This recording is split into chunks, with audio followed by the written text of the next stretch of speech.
So often, we think about Shmiras Einayim in terms of turning away and saying no. But really, there's so much more to it than that. The Rambam tells us, Ein machshavas harayis miskaberes ella belev haponim min hachachma. Bad thoughts only invade a heart that's empty of good thoughts.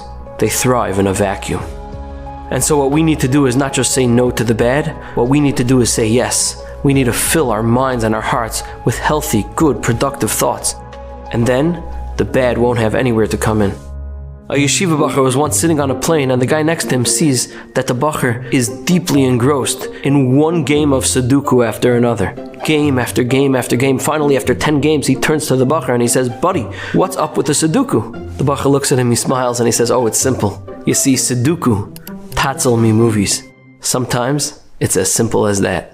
But there's even more to it.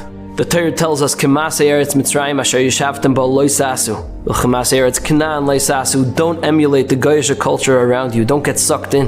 And then the Torah concludes and says, "Ushmartem es chukoisai v'es mishpatai asher yasa oisam ha'adam v'chai b'hem." Instead, do my mitzvahs that a person does and lives in them. And the question is, what does the Torah mean to add with these two words of v'chai b'hem, to live in them? And how does that prevent us from being lured by the cultures around us? And the Mefarshim explained that the message here is that it's not realistic to think we're just going to be able to say no to the joys of the world. Instead, what we need to do is say yes to a higher joy. V'chai b'hem.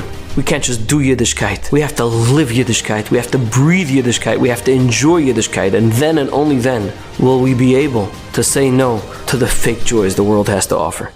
Rabbi Yankel Galinsky was once waiting for a bus in Tachana Merkazit, and a beggar starts playing violin. And the crowd slowly gravitates towards this fellow until they're all crowded around listening to his song. And the only two people left on the bench is Rabbi Yankel Galinsky and one other passenger. So Rabbi Yankel turns to the fellow and says, "Aren't you going to go listen?" No response.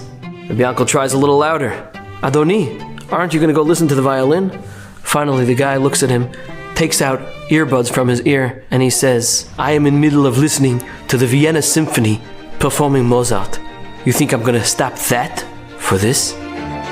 It's not earplugs that we need. It's earbuds. We need to tune in to the higher music of V'chai B'hem, and then the poor substitutes that the world has to offer won't even tempt us.